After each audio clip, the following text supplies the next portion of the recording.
नमस्कार मित्रों, स्वागत है आपका हमारी YouTube channel Uttarakhand exam prep में।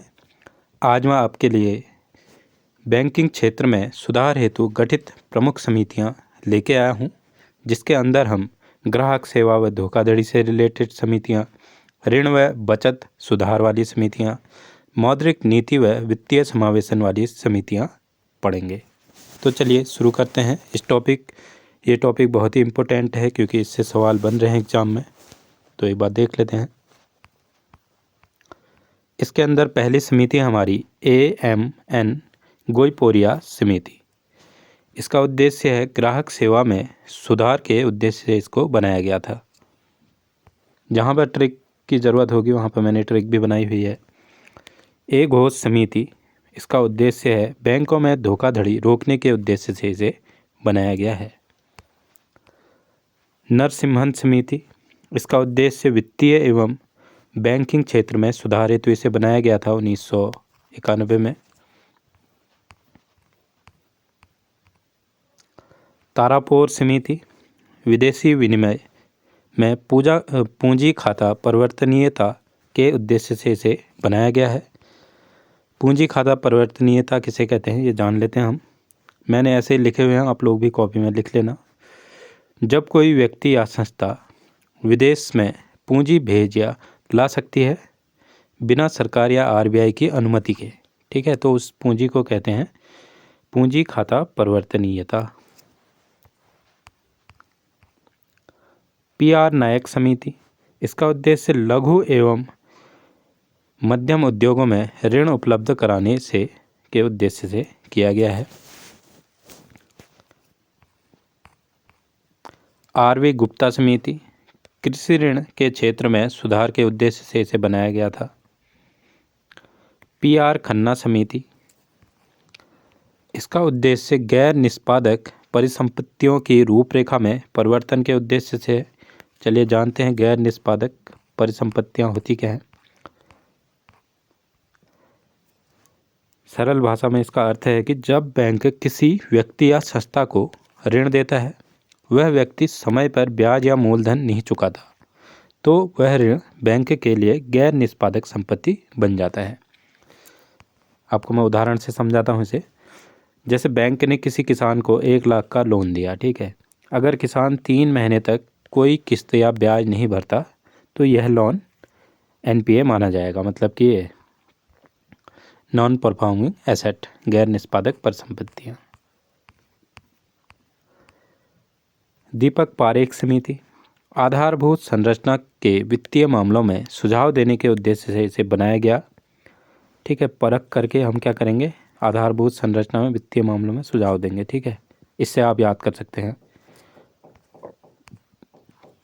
आधारभूत संरचना वह ढांचा है जो किसी देश या सामाजिक और आर्थिक विकास के लिए आवश्यक होता है।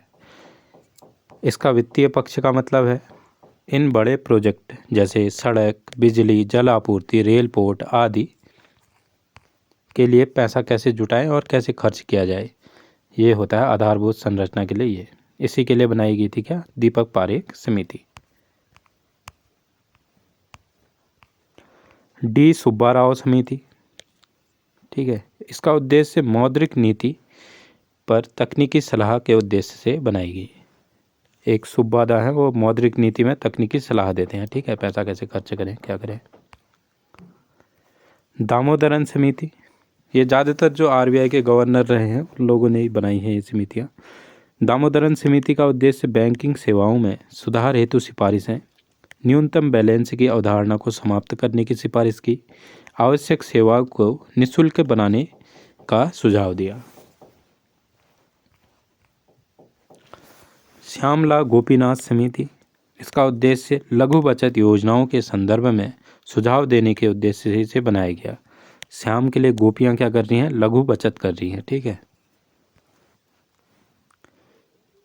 AK खंडेलवाल समिति, बैंकों में मानव संसाधन दक्षता में सुधार लाने के उद्देश्य से इसे बनाया गया था, ठीक है। विमल जालान समिति, नए बैंकों के परमिट हेतु आवेदन की समीक्षा के उद्देश्य से इसे बनाया गया। परमिट देना चाहिए या नहीं देना चाहिए। देखिए इससे हम कैसे याद करेंगे, जालान से क्या हो गया जाली, ठीक है। जाली परमिट तो नहीं है करके इसके लिए हम क्या करेंगे, उसकी समीक्षा करेंगे। उर्जित पटेल समिति, ये एग्ज़ाम में आई भी थी, इनमें से बहुत सारी आई हुई हैं, ये उत्तराखंड के एग्जाम में आई थी तब, ठीक है। उद्देश्य है इसका मौद्रिक नीति के ढांचे का विश्लेषण एवं उसे सशक्त बनाने के लिए इस समिति को बनाया गया था। देखो जब ऊर्जा होगी तो क्या हो जाएगा, हम सशक्त हो जाएंगे, ठीक है। उषा थोराट समिति, उद्देश्य है इसका देश के सभी गांवों में वित्तीय सेवाएं उपलब्ध कराने के उद्देश्य से इसे बनाया गया। MB नायर समिति, प्राथमिकता प्राप्त क्षेत्र के वर्गीकरण की समीक्षा एवं नए दिशा निर्देश प्रस्तावित करने हेतु इसे बनाया गया था।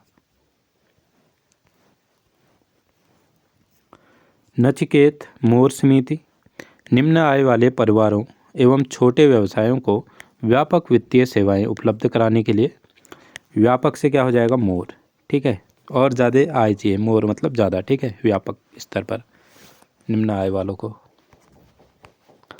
दीपक मोहंती समिति, वित्तीय समावेशन की मध्यावधि कार्य योजना तैयार करने के उद्देश्य से इसे बनाया गया। वित्तीय समावेशन क्या होता है हम जान लेते हैं। हर नागरिक को बैंक खाता, ऋण, बीमा, पेंशन और बचत जैसी सुविधाएं आसानी से उपलब्ध कराना ही वित्तीय समावेशन कहलाता है। वी रेड्डी समिति, छोटी बचत से जुड़ी व्यवस्थाओं में सुधार के उद्देश्य से इसे बनाया गया। देखो छोटी बचत कौन करता है, रेडी पटरी वाले लोग, ठीक है, तो उससे आप याद कर लेंगे इसे। यहाँ पर समितियाँ समाप्त हुई, तो इन समितियों का उद्देश्य भारत में बैंकिंग क्षेत्रों को अधिक पारदर्शी, सशक्त व ग्राहक हितैषी एवं सर्वसमावेशी बनाना था, ठीक है। Thanks for watching. कैसी लगी आपको वीडियो कमेंट में ज़रूर बताएं, लाइक करें, कमेंट करें, सब्सक्राइब करें और शेयर करें अपने दोस्तों के पास। आज के लिए इतना ही, धन्यवाद।